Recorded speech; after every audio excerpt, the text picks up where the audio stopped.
Hare Krishna. Today we are going to study the verse number 6 of the 6th chapter of Bhagwat Gita as it is.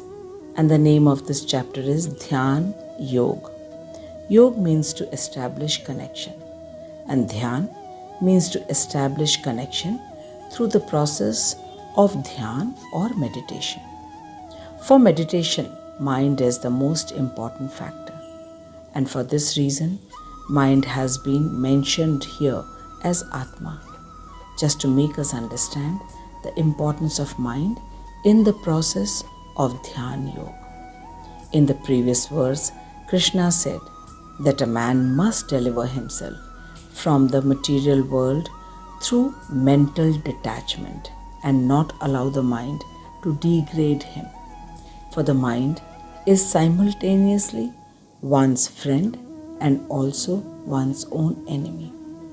Now in today's verse, Krishna is going to tell us that whose mind is their friend and whose mind is their enemy. So now let us together recite the verse number 6. I request you to recite with me by seeing the verse on the screen, as by merely repeating the words of Krishna, we are purifying our tongue and ears. So please recite the verse with me. Bandhuratma atmanah tasya yena atmaiv atmana jitah anatmanastu shatrutve vartetatmaiva shatruvat. Bandhuratma atmanah tasya yena atmaiv atmana jitah anatmanastu shatrutve vartetatmaiva shatruvat. Bandhuratmat atmanah tasya yena atmaivatmana jitah anatmanastu shatrutve vartetatmaiva shatruvat. Krishna says that for a person who has conquered his mind is his best of friend. But for one who has failed to do so, his very mind will be the greatest enemy. Very clearly Krishna is saying, for a person who has conquered his mind is his best friend. But who has failed to do so, his mind will be his greatest enemy. Now we'll start reading the Anvay given by Srila Vishwanath Chakravarti Thakur. Srila Vishwanath Chakravarti Thakur ki jai. Bandhuhu, the friend. Atma, the mind. Atmanah, of the soul. Tasya, of that. Yen, by whom. Ev, certainly. Atma, the mind. Atmanah, by the soul. Jitah, has been conquered. Anatmanah, for a person without controlled senses. Tu, but. Shatrutve, in harmful activity. Vartate, may engage. Atma, the mind. Ev, just. Shatruvat, like an army. Vishwanath Chakravarti Thakur is saying that for that living entity who has conquered his mind, the mind is his friend. But for he who has not conquered his senses, his mind works against him, just like an enemy. In today's verse, Krishna is going to tell us whose mind is their friend and whose mind is their enemy. To answer this, Sri Bhagwan is speaking this verse, beginning with the word Bandhuhu. Bandhur Atmana Atmasya Yen Atmana Atmana Jitah. Krishna is saying for the soul who has conquered his mind, the mind is his friend. Bandhur Atma Atmana Tasya Yen Atma Atmana Jitah. But for the soul who has not conquered his mind, who is Anatma, whose mind is uncontrolled, it acts harmfully like an enemy. Anatmanastu shatrutve vartetatmaeva shatruva. The soul who has not been able to control his mind, that means who is anatma and whose mind is still uncontrolled, that mind acts harmfully like an enemy. Now it is clear to us that the controlled mind is the friend of the living entity and uncontrolled mind is the greatest enemy of the living entity. Now let us read the purport given by Srila Prabhupada and understand this very important verse in a nice manner. Srila Prabhupada ki jai, Anant Koti Vaishnavon ki jai. Srila Prabhupada says the main purpose of practicing the eightfold yoga system is to control the mind in order to make it a friend in discharging the human mission. Prabhupada further says that unless the mind is controlled, the practice of Ashtanga Yoga is only for show, which is simply a waste of time. By this, Prabhupada wants us to understand that the real aim of human life is to break free from the endless cycle of birth and death and to get back to Godhead, which is the permanent dwelling place for all the living entities. For this, the different yoga process is given to us, like Karma Yoga, Jnana Yoga, Dhyan Yoga and Bhakti Yoga. And by now, we all have understood the real meaning of yoga, which is so different from the prevalent yoga, which only has certain body postures and exercises for physical fitness. Srila Prabhupada says that body postures and asanas are just a part of Ashtanga Yoga. And the real meaning of yoga is to control the mind so that the living entity can re-establish his lost connection with the Supreme Lord. The process prescribed for it is Jnana Yoga, Dhyan Yoga and Bhakti Yoga. Whether it is Jnana Yoga, in which the person gets to know about himself, about the Supreme Lord and the temporary nature of this material world by reading the scriptures. Then in Dhyan Yoga, in which the person learns to meditate on the Supreme Lord who is seated in his heart, and by practicing the various process of Ashtanga Yoga, or in Bhakti Yoga, where the person does everything only for the happiness of Krishna. Mind is the most important factor. Prabhupada further says that mind has to be controlled since it's the most important factor in all the three yoga process. So it has to be controlled either by Jnana, Dhyan or Bhakti. And just in case mind is not controlled, then any form of yoga process is just a waste of time. Because without the mind being in control, the real purpose cannot be achieved, no matter which path one can follow. Further, Prabhupada says that one who cannot control his mind actually lives with his greatest enemy, and thus his life and its mission is totally spoiled. The sole mission of human life is to liberate himself from the material bondage, but it cannot be achieved by a person whose mind is completely absorbed and attracted by the sense gratification activities, which means that his mind is yet not controlled. And with an uncontrolled mind, how can one liberate himself from the endless cycle of birth and death? Prabhupada says that the constitutional position of every living entity is to carry out the orders of the superior, because the living entity is a part and parcel of Krishna. And being a part of Krishna, the living entity should serve Krishna. But as long as one's mind remains an unconquered enemy, then he doesn't serve Krishna, and then forcibly he has to serve the dictations of lust, anger, greed, and illusion. But when the mind is conquered or in control, then one voluntarily agrees to abide by the dictations of the Supreme Personality of Godhead, who is situated within the heart of everyone as Paramatma.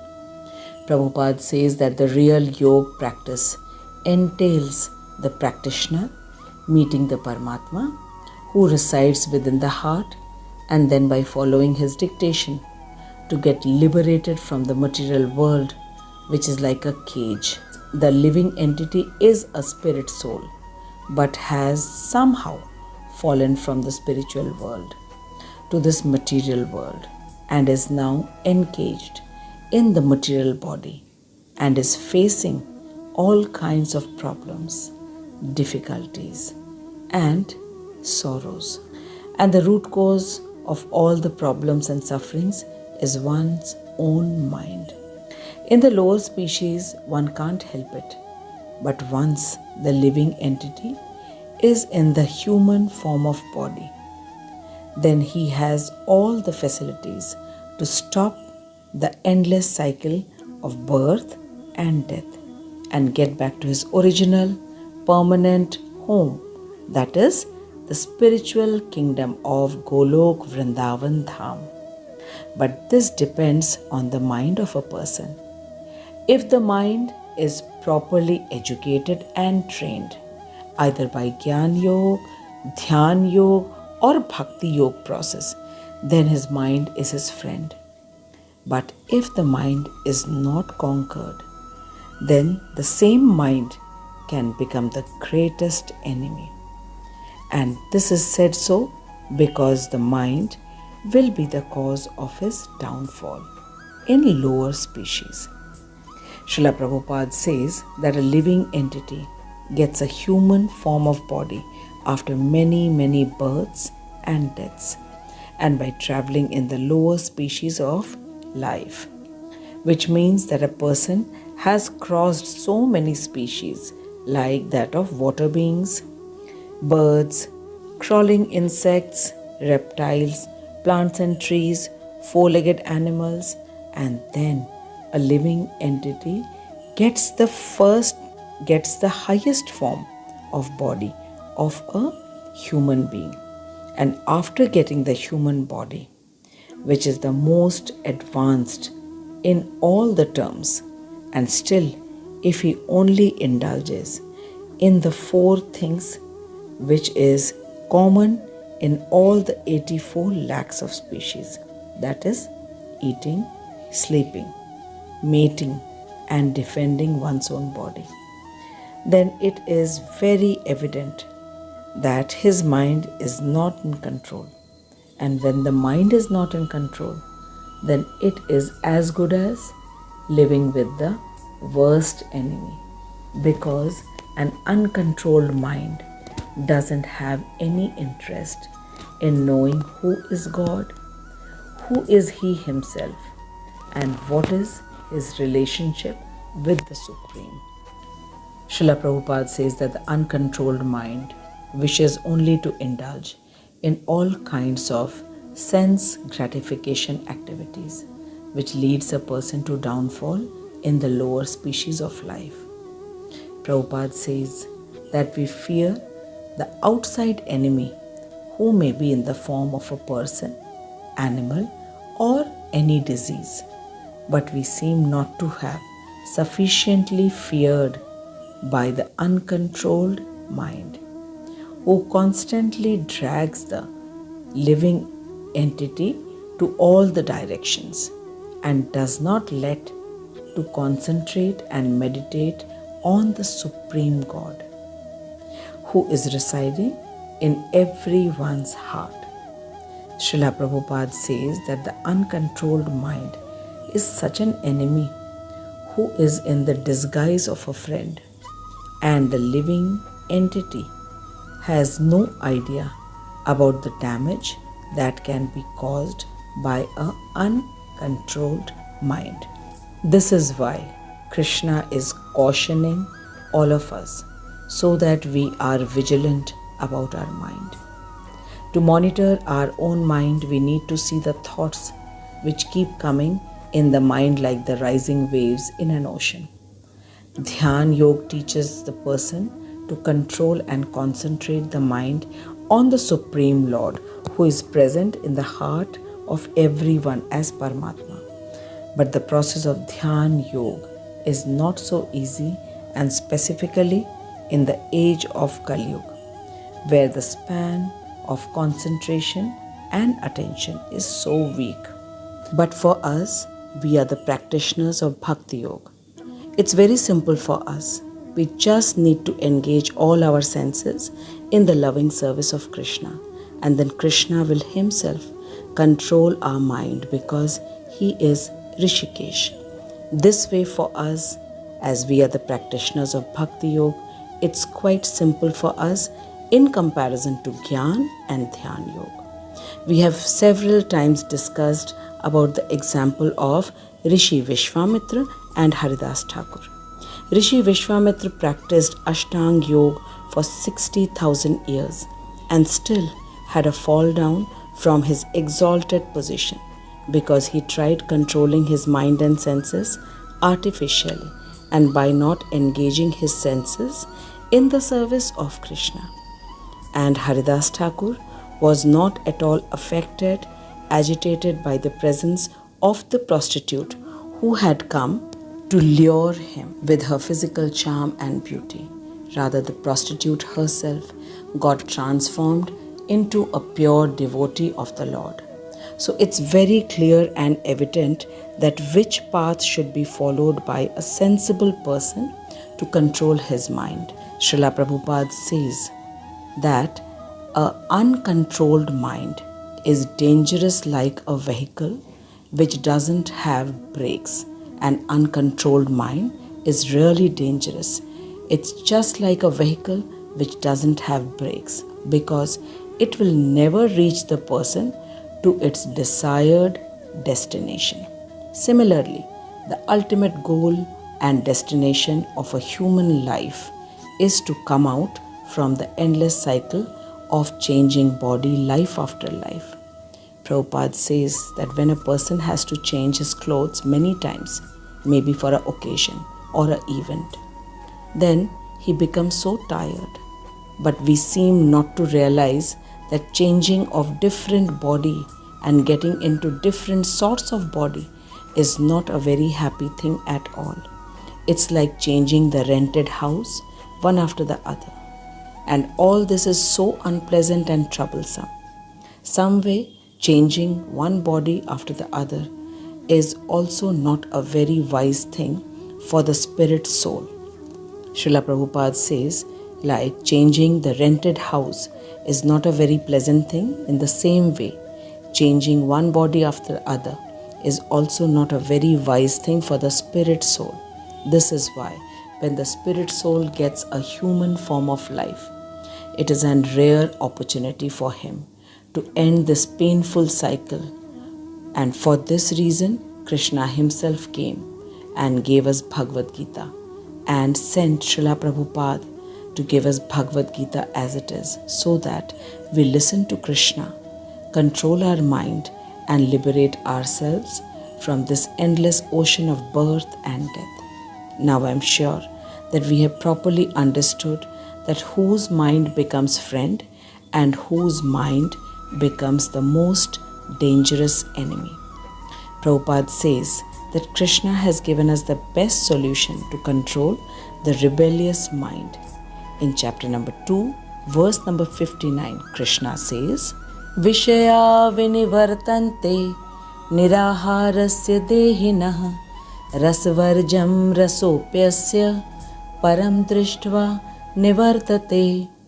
Krishna says that the embodied soul may be restricted from sense enjoyment, though the taste for sense object remains. But seizing such engagements by experiencing a higher taste, he is fixed in consciousness. So Krishna says that the embodied soul, if he restricts his sense enjoyment, the taste of all the sense enjoyment still remains. But when he seizes such engagements by experiencing a higher taste, rasvarjam rasopyasya param drishtva nivartate, then he is fixed in the higher consciousness. Then in verse number 60, second chapter, Krishna says, Yatuto hyapi kaunteya purashasya vipaschitah indriyani pramathini haranti prasabham manaha. Krishna says that the senses are so strong and impetuous, O Arjun, that they forcibly carry away the mind even of a man of discrimination who is sincerely endeavoring to control them. So Krishna said very clearly that it's not an easy task to control the mind. And then finally, in verse number 61, Krishna says, Ani sarvani sanyamya yukta asita matparah vashehi yasya indriyani tasya pragya pratishtita. Krishna says that one who restrains his senses and fixes his consciousness upon me is known as a man of steady intelligence. Now we understand that why it is so important to know the words of Krishna, because if we don't follow the instructions, then we will not have steady intelligence. And without having steady intelligence, how can we even think of controlling the most difficult mind? Srila Prabhupada gives us the most simplest solution to control the mind. Prabhupada says that in Kali Santaran Upanishad it is said, Hare Krishna, Krishna Krishna, Hare Hare, Hare Rama, Rama Rama, Hare Hare, Iti Shodashakam Namnam, Kali Kalmash Nashanam, Natah Parataropayah, Sarve Vedeshu Drishyate. It means that in all the Vedic scriptures, it has been stated that the Hare Krishna Mahamantra is the only way to know Dharma, which is the words of the Supreme Lord Krishna. Prabhupada further says that for this knowledge, we must approach a bona fide spiritual master, which is also stated in Mundak Upanishad. Tad vidya jnanarth sa gurumev abhigacchate samit padihi shotriyam brahmanishtayam. This shloka says that Vedas are instructing us to approach a special kind of spiritual master and not any ordinary guru. And that special spiritual master has to be bona fide. That is, he should be in the disciplic order of succession. The proof of such a guru is this, that he neither distorts nor manipulates any words of God. He simply repeats the words of Krishna and Vyasadeva as it was spoken and written 5,000 years ago. The real guru is only a postman who comes and delivers the words of God as it is, and he helps us to understand the words of Krishna in simple manner. And if we have firm faith in such a guru, then only we will follow the process as stated by him and help ourselves to control our mind. Thus, we will succeed in making our dangerous enemy our real friend.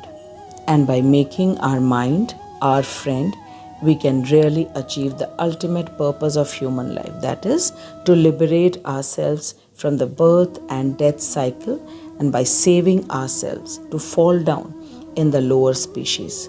Now I'm absolutely clear and sure that all of us have thoroughly understood and are convinced that the mind needs to be controlled anyhow, and the easiest way is by chanting loudly and hearing the Hare Krishna Mahamantra. I thank Srila Prabhupada, Srila Vishwanath Chakravarti Thakur and my Shiksha Guru. His grace Harimohan Das Prabhuji, for explaining to us the most secretive knowledge of Bhagwat Gita in such simple manner. I thank you for listening to the words of Bhagavan so patiently and with so much of attention. Please write your realizations in the comment box, and in case you have any questions, you may ask that also. I shall definitely try to answer your questions.